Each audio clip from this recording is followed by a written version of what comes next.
Quero falar hoje sobre uma das pessoas mais importantes, não só da história bíblica, mas da história da humanidade. Daquele que poderíamos chamar de o progenitor direto da nação de Israel, Jacó, o homem que lutou com Deus e prevaleceu. Vai embora não? Logo depois da vinheta nós estaremos de volta. Jacó é uma das figuras mais importantes da Bíblia. O nome de Jacó é mais citado na Bíblia do que Abraão, do que Moisés, do que Elias. Este homem é o retrato de quem somos. E poderíamos resumir a sua biografia como o homem que lutou com Deus e prevaleceu. Ele é neto de Abraão e filho de Isaque. Ele vai ser pai das 12 tribos de Israel. O homem que marcou a história no sentido de ser o progenitor, aquele que emprestou a seus filhos para serem os fundadores desta nação, que tem uma história tão marcante e tão pontilhada pelo poder e pela graça de Deus. Jacó nasce depois de 20 anos que seu pai orava por sua mãe, porque Rebeca, sua mãe, era estéril. O Isaque casou-se com 40 anos e quando os meninos nasceram, o Isaque tinha 60 anos. O avô, Abraão, já tinha 160 anos. Como Abraão viveu apenas 175 anos naquela época, o Jacó, como neto, só conviveu com o seu avô 15 anos. Seu avô já tinha 160 anos quando ele nasceu e Abraão morreu com 175, portanto, Jacó só desfrutou da companhia do avô, do importante avô Abraão, apenas 15 anos. É muito importante entender o projeto de Deus na vida desse jovem chamado Jacó. Primeiro porque sua mãe estava grávida e ela sentiu que eram gêmeos e os nenéns, os bebês, lutavam dentro do seu ventre. E quando ela vai interrogar sobre isso, Deus diz para ela que havia não apenas 2 crianças no seu ventre, mas 2 nações. E disse mais, que o mais novo seria o protagonista da história, contrariando a tradição de que o primogênito é que tinha a prioridade na história da família. Que o Jacó seria mais importante na história do que Esaú. Então, quando nasce, o Jacó, que vem depois, nasce segurando no calcanhar do seu irmão Esaú. Por isso recebe esse nome Jacó, suplantador. E diz a história que o Jacó cresce neste lar piedoso. Isaque era um homem piedoso, Isaque era um homem de oração. Isaque orou pela sua mulher 20 anos. Isaque era herdeiro de uma grande promessa e herdeiro de uma grande fortuna. E ele cresce, então, nesse lar, banhado pelas coisas sagradas, bebendo o leite da piedade desde a sua mais tenra idade. E Deus escolhe esse rapaz, o Jacó, não por causa das suas qualidades, mas apesar dos seus defeitos. Deus o elege soberanamente, não porque ele tinha um caráter, uma vida ilibada, um testemunho irrepreensível, uma vida de lisura no comportamento, mas Deus o escolhe apesar dos seus pecados, das suas transgressões. Eu quero destacar aqui alguns pontos para nós sobre a história desse homem. Primeiramente, Deus escolhe Jacó antes dele nascer. Então isso é um ato soberano, porque não é pelo critério das obras ou da meritocracia, mas um puro ato da graça de Deus, da soberana graça de Deus. Ele foi escolhido antes de nascer. Ele não tinha nascido ainda quando Deus o havia escolhido como protagonista desta grande história. Segundo lugar, Deus já amou Jacó apesar dos seus pecados. Está lá em Malaquias 1, versos 2 e 3. Enquanto Deus aborreceu, se diz Esaú, Deus amou Jacó. Deus escolheu Jacó, amou-o com amor eterno, atraiu-o com cordas de amor. Isso vale para você e vale para mim. Porque a causa do amor de Deus por nós não está em nós, está em Deus. Deus não nos amou porque nós o amamos primeiro, nós o amamos porque Ele nos amou primeiro. Deus não nos amou por causa dos nossos predicados morais, mas apesar dos nossos defeitos morais. Deus não nos amou por causa dos nossos méritos, mas apesar dos nossos deméritos. Deus não nos amou por causa da nossa piedade, mas apesar do nosso pecado. Na linguagem do apóstolo Paulo, Deus nos amou quando éramos fracos, ímpios, pecadores e inimigos. O amor de Deus por Jacó e por você e por mim é um amor abundante, é derramado no nosso coração pelo Espírito Santo. É um amor imerecido porque éramos inimigos de Deus. É um amor provado. E a Bíblia diz: Deus prova o seu próprio amor para conosco pelo fato de ter Cristo morrido por nós, sendo nós ainda pecadores. Mas há uma terceira coisa que eu quero ressaltar aqui. Deus tomou a iniciativa de salvar Jacó. Você vai encontrar isso no Gênesis 32, 24, num tempo crítico de Jacó. Preciso informar a você, fazendo uma retrospectiva da vida dele, que Jacó cresceu em casa pacato, Esaú, menino do campo, gostava de caças, e o Jacó era mais caseiro. E chegou um momento em que o casal, Isaque e Rebeca, cometeram um erro grave. O Isaque passou a ter preferência por Esaú, a Rebeca tendo preferência por Jacó. Isso trouxe emulação na família, disputa entre os irmãos, e então diz a Bíblia que o Jacó recebe da sua mãe um recado: olha, seu pai já está velho, já não está enxergando direito, e ele, na contramão da orientação que Deus havia dado, quer dar a bênção para o Esaú. E já determinou isso. Mandou o Esaú procurar uma caça que ele gostava muito de comer, e depois desse repasto ele abençoaria o seu irmão Esaú. Então você agora vai lá no campo, pega 2 cabritos, eu vou preparar uma refeição para o seu pai. Eu já tenho anos e décadas que eu faço comida para o seu pai, sei o gosto dele, e você vai apresentar-se a ele como se fosse Esaú para receber a bênção. O Jacó questionou: mamãe, não vai funcionar por algumas razões. Primeiro, meu pai vai descobrir essa farsa. Segundo, eu sou liso, meu irmão é peludo, meu pai vai me apalpar e vai descobrir que eu estou mentindo. E essa bênção vai reverter em maldição. A mãe disse: não, as consequências ficam comigo, apenas me obedeça.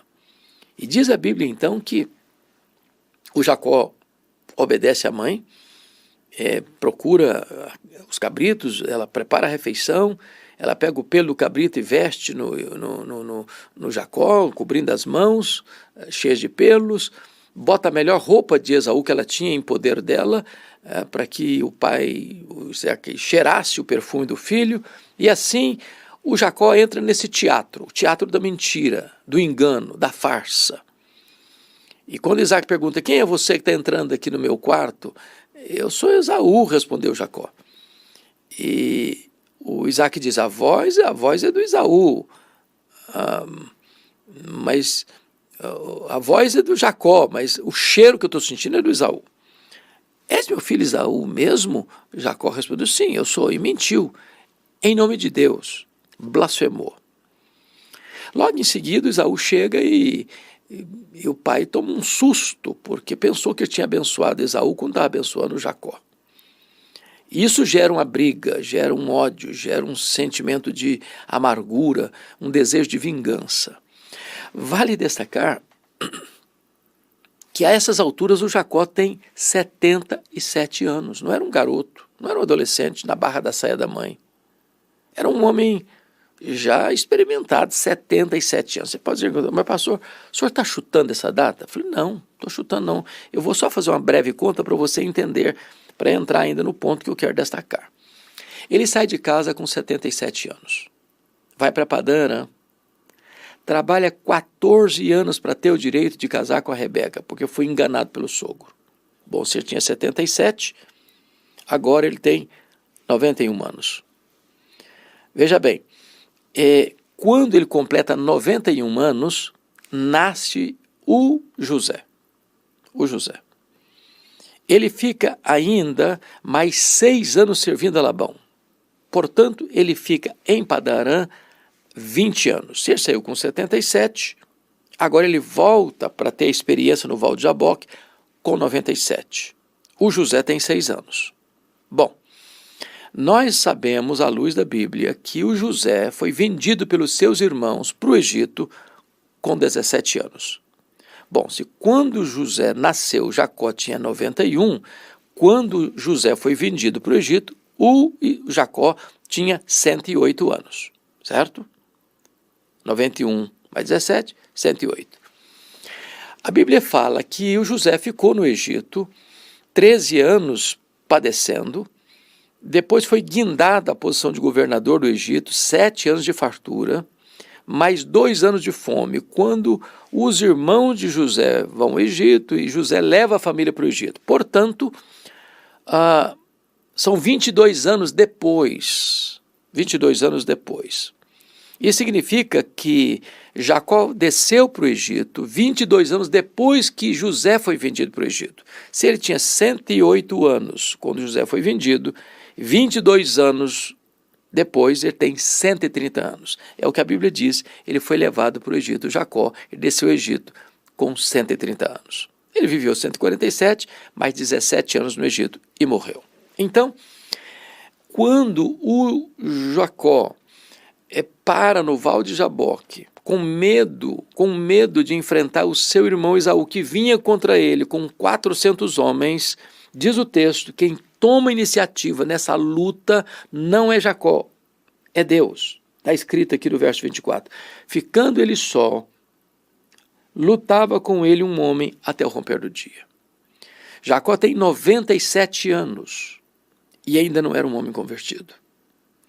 Até os 97 anos, Deus era o Deus de Abraão, o Deus de Isaac, mas não o Deus de Jacó. Quem toma a iniciativa de mudar a história dele é o próprio Deus. E não é diferente com você e comigo. É Deus quem toma a iniciativa de lutar conosco. É Deus quem nos escolhe. É Deus quem nos chama. É Deus quem nos regenera. É Deus quem nos justifica.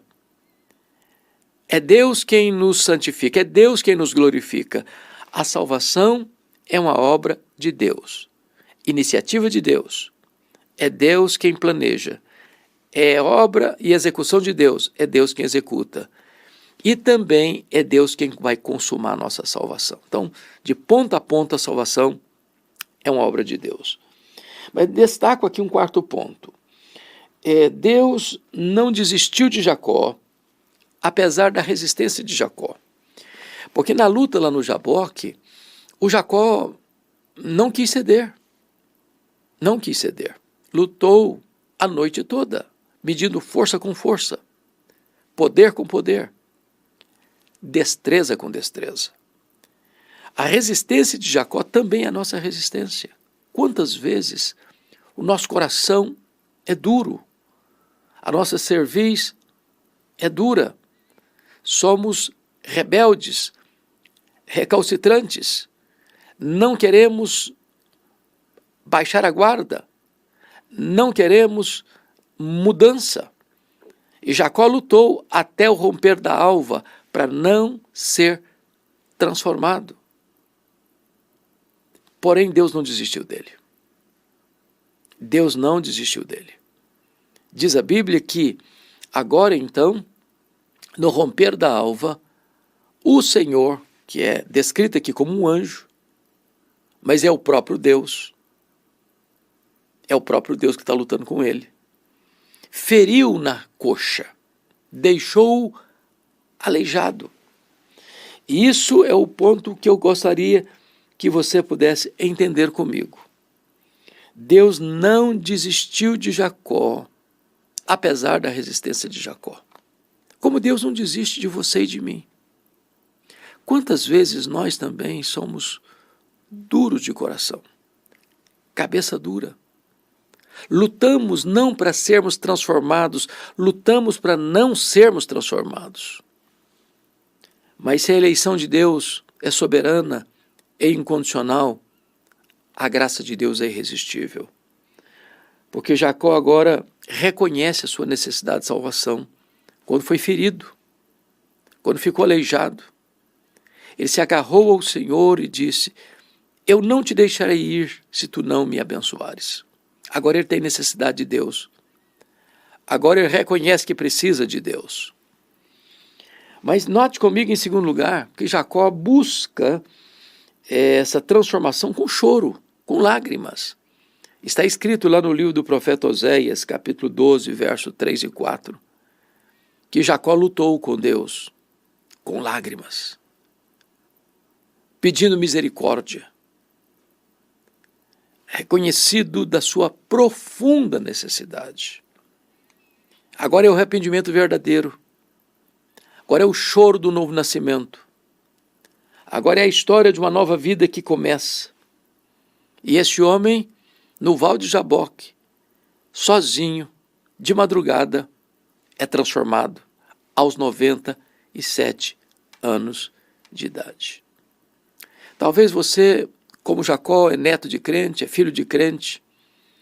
Talvez você tenha experimentado promessas de Deus na sua vida.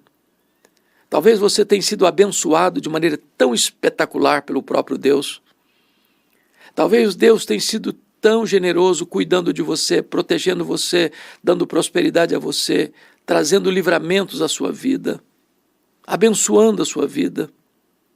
Mas até hoje, você só conhece o Deus de seus avós, de seus pais. Você não tem ainda uma fé de primeira mão. E hoje Deus também quer ter um encontro com você. E se preciso for, lutar com você. E se preciso for, ferir você para não perder você para sempre. Porque é isso que acontece. Deus feriu Jacó para não perdê-lo. E agora vem uma outra mensagem que eu gostaria de destacar no texto. É que Jacó confessa o seu pecado. Quando Jacó está lutando com Deus e agora se agarra ao Senhor e diz: eu não te deixarei ir se tu não me abençoares, o Senhor perguntou: qual é o seu nome? Que pergunta óbvia.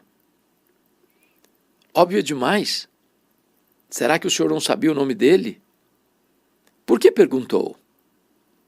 É claro que Deus não está precisando dessa informação. Essa pergunta tem a ver com Jacó e não com Deus. O que Deus está fazendo é confrontando este homem. Porque há 20 anos, quando ele saiu de casa, aos 77 anos, o pai dele perguntou: quem é você? Ele respondeu: eu sou Esaú. E ele mentiu. E ele cometeu perjúrio. E ele blasfemou em nome de Deus, dizendo que era Esaú e não Jacó. E agora o Senhor pergunta para ele, 20 anos depois: qual é o seu nome? Ele responde: eu sou Jacó. Aquilo não foi uma mera confissão. Aquilo não foi uma mera resposta. Aquilo foi uma confissão. Ele está reconhecendo: eu sou um suplantador. Eu sou um enganador. Até hoje eu sou um retrato do meu nome, suplantador. Ele reconhece o seu erro. Ele admite o seu pecado. Ele arreia as armas. Ele entrega os pontos.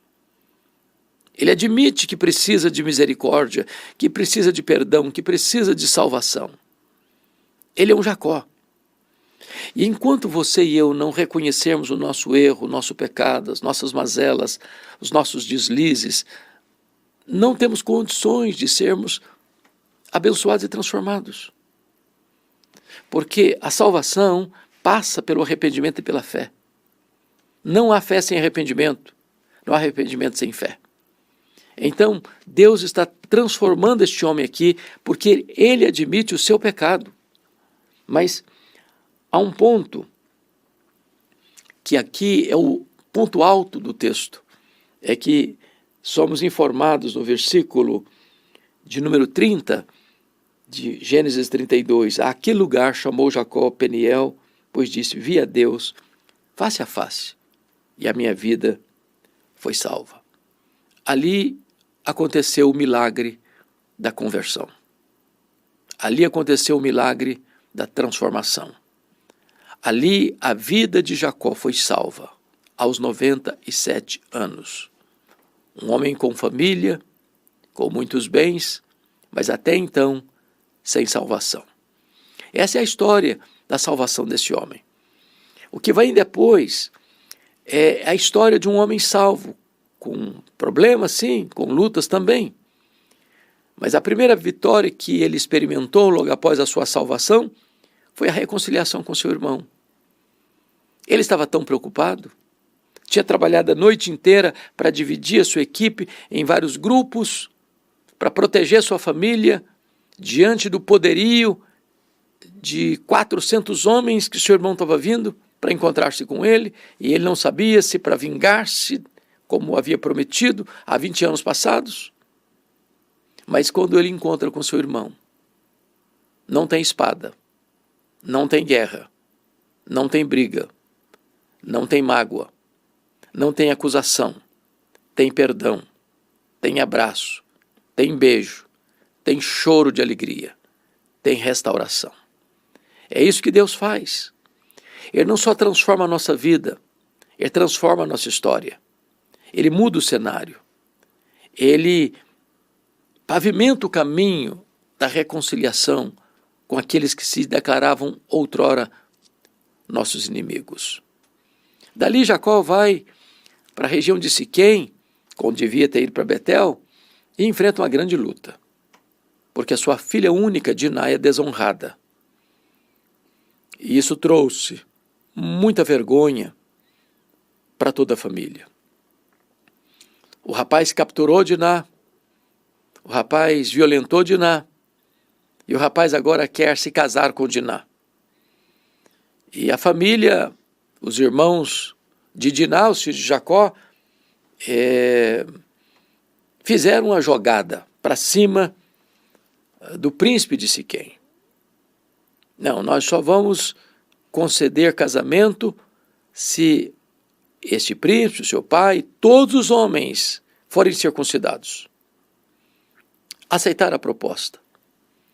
Mas dentre os filhos de Jacó, Levi e Simeão, irmãos de Diná, tomaram uma decisão triste, lamentável, reprovável, execrável. Quando os siquemitas estavam na maior dor da operação da circuncisão, eles entraram na cidade e mataram o rapaz, e mataram o pai do rapaz, e passaram o fio da espada os homens da cidade, uma verdadeira chacina. O Jacó, desesperado, pensou: agora nós vamos ser eliminados.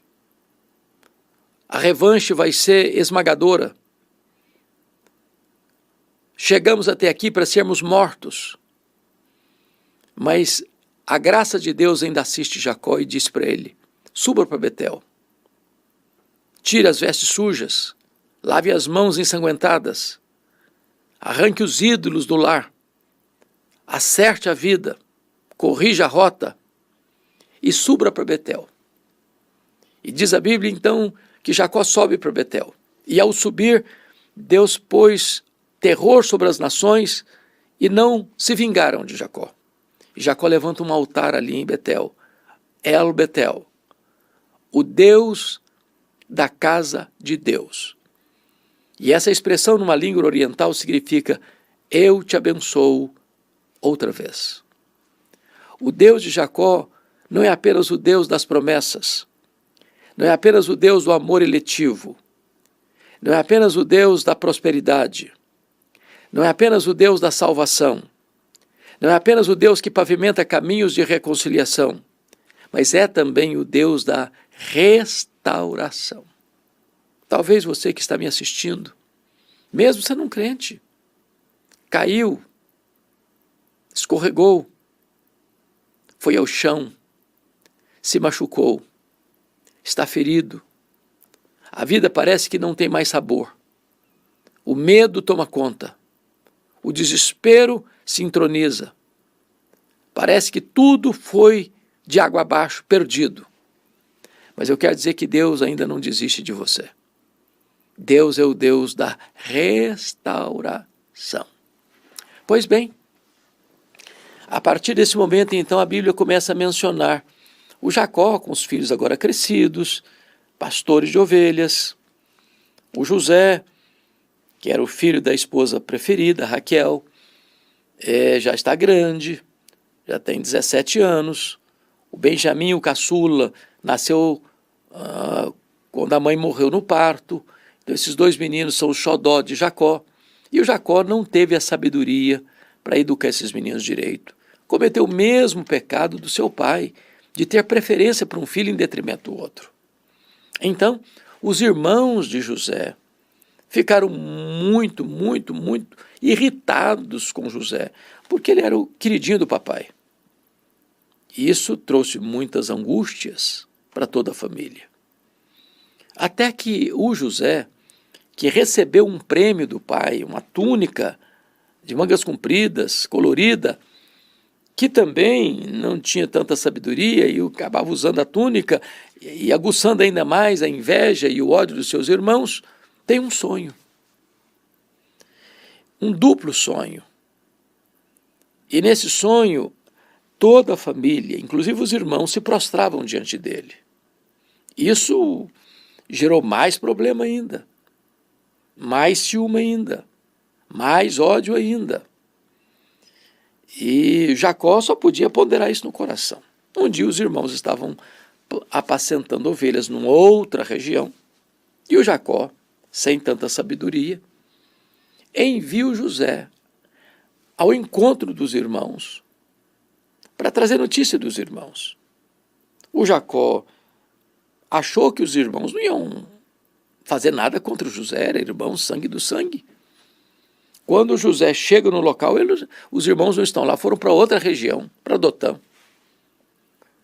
E o José, em vez de voltar para o pai, falou: pai, eles não estavam lá não, eles foram para outro lugar, eu nem sei onde é. Não, o José fez todo o esforço, todo o empenho para ir ao encontro dos irmãos. Quando ele está chegando, os irmãos resolvem matá-lo, matar o sonhador. Depois tomaram a decisão de jogá-lo numa cova. Depois tomaram a decisão de vendê-lo como escravo. E os irmãos de José, além disso, tiveram outro ato de crueldade. Não só venderam o irmão como mercadoria, mas pegaram a túnica dele, mataram um cabrito, embeberam as vestes dele, que rasgaram, e nem foram pessoalmente falar para o pai que tinham encontrado as roupas de José rasgadas no campo, certamente, na imaginação, devorado por uma fera, por uma besta fera. E o Jacó, ao receber a túnica ensanguentada de José, não tinha outra conclusão a não ser concluir que ele tinha sido devorado por uma fera. E diz a Bíblia que ele chorou inconsolavelmente. Essa dor pulsou no coração de Jacó 22 anos. E os irmãos de José mantiveram a mentira 22 anos. Vendo o pai chorando, pensando que o filho estava morto, mantiveram o pai longe da verdadeira informação. Passados 22 anos, a fome que José previu, ou melhor, que José interpretou nos sonhos de Faraó, se cumpriu. 7 anos de fartura, 7 anos de fome. No segundo ano da fome, o Jacó tinha dinheiro, mas não tinha comida. O que adianta dinheiro sem comida? O que adianta prata sem comida? O que adianta ouro sem comida? Você não transforma ouro em pão. Então Jacó manda os seus filhos ao Egito para comprar comida. E lá está José, como governador do Egito, reconhece os seus irmãos. E faz todo um trabalho para que os irmãos pudessem ter uma percepção de quem ele era. Na volta, bota o dinheiro na boca do saco de cada um dos filhos que estavam levando trigo, e eles ficam com um grilo. Mas o José, sem se revelar aos seus irmãos, manteve preso Simeão no Egito, dizendo o seguinte: olha, vocês não voltarão aqui para comprar trigo, para comprar pão, para comprar alimento, para comprar cereal, a não ser que vocês tragam o filho caçula desse Jacó. O filho caçula, o Benjamim, era irmão de sangue dele, filho da mesma mãe. E o outro Simeão ficou preso lá. Quando eles voltaram para Jacó com cereal, mas sem Simeão, deram um recado: olha, o camarada lá do Egito disse que não adianta nem ir lá se o Benjamim não for. De jeito nenhum. O Jacó disse: não, de jeito nenhum vou mandar meu filho. De jeito nenhum. Já perdi o José. O Simeão não está aqui. Agora querem levar o Benjamim. É muita coisa ruim que está acontecendo comigo. Mas a fome não pode esperar. Chegou a hora que a despensa estava vazia, que a panela estava vazia. A fome assolava a terra. Ainda haveria 5 anos sem chuva, de escassez plena. E o Egito era o celeiro do mundo, porque nos 7 anos de fartura, o José fez muitos celeiros e armazenou muita coisa para abastecer o mundo todo. Oportunidade de comprar terras e bens para fortalecer o Império Egípcio. Até que então a coisa apertou e o Judá disse para o pai, falou: pai, não tem saída, temos que levar o Benjamim. Não podemos mais adiar. Temos muita gente aqui que pode morrer de fome. E aí o Benjamim vai. Ocasião, então, em que José se revela a eles. E abraça os irmãos, e perdoa os irmãos, e chora com os irmãos. E manda uma comitiva real, com carruagens reais, para buscar o Jacó. Agora imagine a emoção. Porque tem 2 cenas constrangedoras. A primeira delas é que agora não tem como, os irmãos têm que reconhecer o erro deles, o pecado deles, a mentira deles para o Jacó. Porque chegam com carruagens. Mas que negócio é esse? E eles dão a notícia: olha, pai, o José não está morto. Aliás, nós há 22 anos vendemos o José como escravo. Olha o que Deus fez, pai. O menino foi para lá vendido como mercadoria e hoje ele é o governador do Egito.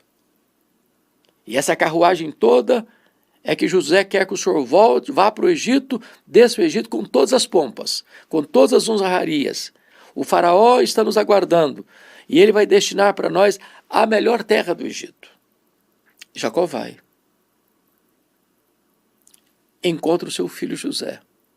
Abraça o seu filho José e diz: agora eu estou pronto para morrer. Meus olhos já viram meu filho José. José cuida da sua família, cuida dos seus irmãos, coloca-os na melhor terra do Egito, a terra de Gósen, arranja emprego para os irmãos como pastores dos rebanhos de Faraó, e Jacó vive mais 17 anos no Egito. Antes de morrer, ele dá uma bênção profética a todos os filhos. Antes de morrer, ele chega para José, que tem 2 filhos, Manassés e Efraim. Manassés, para levantar um monumento ao perdão, Deus me fez esquecer. Efraim, duplamente frutífero, para mostrar a prosperidade dele no Egito. O Jacó diz: os seus filhos vão ser meus filhos. É por isso que os filhos de José e não José é que vão herdar terras, fazer parte de tribos, são tribos, Efraim e Manassés. Quando Jacó, então, depois de abençoar os filhos, pede que quando ele morrer, ele queria ser sepultado não no Egito, mas na sua terra. Na mesma sepultura que estava o seu avô e o seu pai. E só para fechar, o funeral mais pomposo relatado na Bíblia é o funeral de Jacó. Não há nenhum funeral descrito na Bíblia com tanta pompa. Há uma comitiva real que vai do Egito a Canaã para sepultar Jacó, o homem que lutou com Deus e prevaleceu. A história de Jacó nos ajuda a entender algumas coisas. Primeiro, é que Deus é soberano na escolha. Segundo, é que Deus nos ama apesar de quem nós somos. Terceiro, é que Deus não desiste de nós. Quarto, que o fato de sermos filhos de Deus não nos isenta de lutas, de dores, de lágrimas. Não vivemos numa bolha. Não temos imunidade especial. Outra lição é que Deus é poderoso para reverter tragédias em nossa vida em grandes vitórias, em grandes bênçãos, em grandes alegrias. Você e eu não enxergamos na curva. A reclamação de Jacó, José já não existe. O Simeão está preso lá no Egito. Agora em quer levar meu filho Benjamim. Tanta coisa ruim me acontecendo. Porque nós não enxergamos na curva, nós não enxergamos no escuro, aquilo que parecia ser uma tragédia, era uma grande bênção. O José estava vivo e era o governador do Egito. O Simeão não estava preso por maldade, não, era apenas um recurso pedagógico para levar os irmãos ou os filhos de Jacó ao arrependimento. O Benjamim não ia para lá para ser retido como prisioneiro no Egito, mas para ser honrado no Egito, receber o melhor da terra do Egito. Eu quero dizer para você que este é o nosso Deus. É o Deus de Abraão, é o Deus de Isaac, é o Deus de Jacó. É o Deus dos nossos antepassados, é o Deus da nossa vida, é o Deus dos nossos filhos. É o Deus de geração em geração, de eternidade a eternidade, o Deus Pai, o Deus Filho, o Deus Espírito Santo. O mesmo ontem, o mesmo hoje, para sempre o mesmo. Este é o Deus da nossa esperança. Este é o Deus que toma a iniciativa de lutar conosco e nos salvar, apesar da nossa resistência.